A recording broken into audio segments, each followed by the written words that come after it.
Hey, Jules Blessed Vegan, and as always, welcome to my channel. And for those of you who are new, I know you can benefit. Oh my goodness, people. If my eyes look a little off, it's because I accidentally touched them after petting my dogs, and I'm allergic to dogs. I've always had a ton of them. I love them, but I am allergic to the dander and stuff, and I accidentally touched my eyes. Oh my goodness. So yeah, that's what I'm dealing with, but otherwise it's all good. So this is on animal or vegetable. The debate about healthy fats continues. And it's like animal fat isn't even an option. You know, there were people in my office today and they were eating chicharrones, right? Chicharrones, I think that's how you say it. And talking about how, just delicious they were. And then I was like, you do know that's the skin of a pig, right? And they're like, yeah, but bacon is just, a meatier version. And I'm like, who is offering bacon? Like, I was just saying, why are you frying a pig's skin? They need it, right? Oh my gosh. Anyway. Well, it says that they're lean and fat, dead animal, skinned dead animal. I'm so sorry. But let's see what's up with this debate, because some people say fat is fat is fat all day long. Fat is fat is fat. The body responds the same way. Doesn't matter if it's plant-based. It's detrimental. And yet, if I don't incorporate some plant-based fats, I become super binge prone. That is straight up. So I'm just trying to find a balance. And then they say, well, if you're still a fat chick, just don't have fat until you get normal weight and then do it. Then I'm just like, no, sorry, no. You don't get it. It makes me crazy, right? You're not supposed to like get rid of one of the macronutrients, right? Okay. As if our current understanding of dietary fats weren't complicated and changing enough, a new study purports to deepen our knowledge of what fats are good for us. And of course, I'll include this article in the description of the video. It's actually from Forbes, but they come up with some really good information. Based on unearthed data from almost 60 years ago, the research seems to suggest that the switch from animal fat to vegetables, such as corn oil, may be not only unnecessary, but may be misguided. Studies have arrived at similar findings before, but the new one, which looks at the heart health of people eating animal fat versus corn oil, suggests that people who use the latter may actually be at an increased risk of heart attack. There are, however, a few problems with the study, and whether it really enhances the current discussion of dietary fats is debatable. Now, one thing I'll argue right away is that I didn't say oil, right? Lamp oil. I was saying naturally derived fats through things such as avocados, flax seeds, chia seeds, hemp hearts, tahini, like naturally derived, not oil. Oh, so the team looked at data from a study that started in the late 1960s using 9,400 residents, that's pretty significant, from several mental hospitals and one nursing home. The participants coming from these two communities may be a problem in itself. It wasn't published till 1989 for reasons that aren't totally clear, and it reported that switching from animal fats to corn oil was beneficial for cholesterol. It did not report that the switch had any effect on heart disease. And of course, cholesterol only can come from animal product, right? A team of NIH, the University of North Carolina, and several other universities uncovered the entire data set and ran the stats again, saying that some had been omitted. The reconsidered results were strange. People who ate vegetable oils had lower cholesterol, but also had a significantly higher risk of heart attack. Hooey-wuddy. Wow. Looking closely, we realized that some of the important analysis that the previous investigators had planned to do were missing from the paper. Study author Daisy Zamora said in a statement. The team argues that the original, incomplete data led to misguided guidelines about what kinds of oils to eat and exclude. Altogether, this research leads us to conclude that incomplete publication of important data has contributed to the overestimation of benefits and the underestimation of potential risks of replacing saturated fat with vegetable oils rich in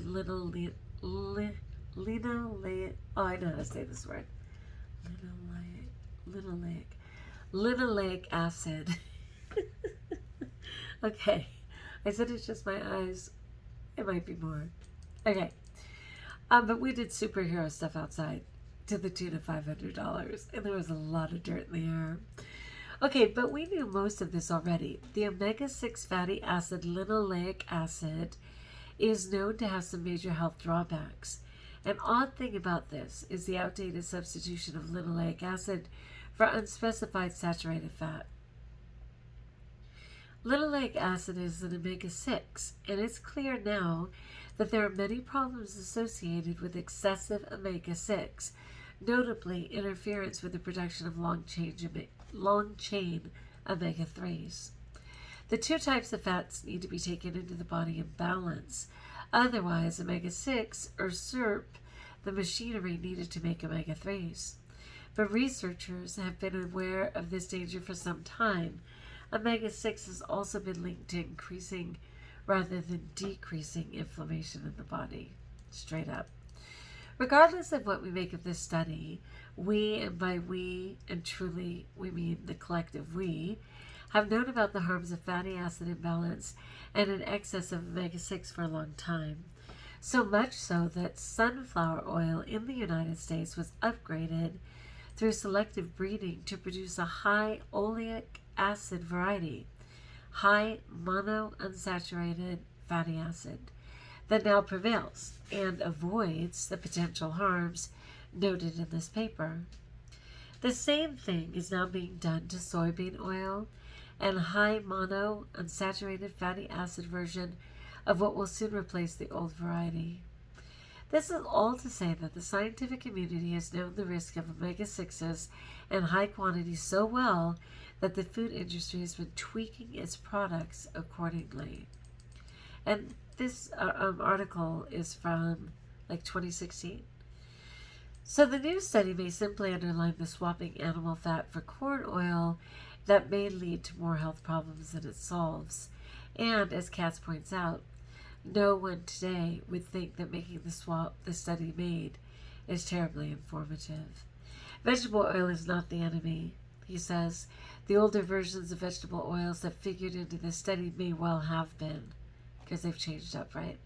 The consensus over the last few years has been that our lingering aversions to fats, meaning the whole thing in the 1980s, the no-fat craze, which of course increased the sugar and all the other artificial ingredients exponentially, is largely misguided. There's one class of fats that is definitely bad, and that's trans fats.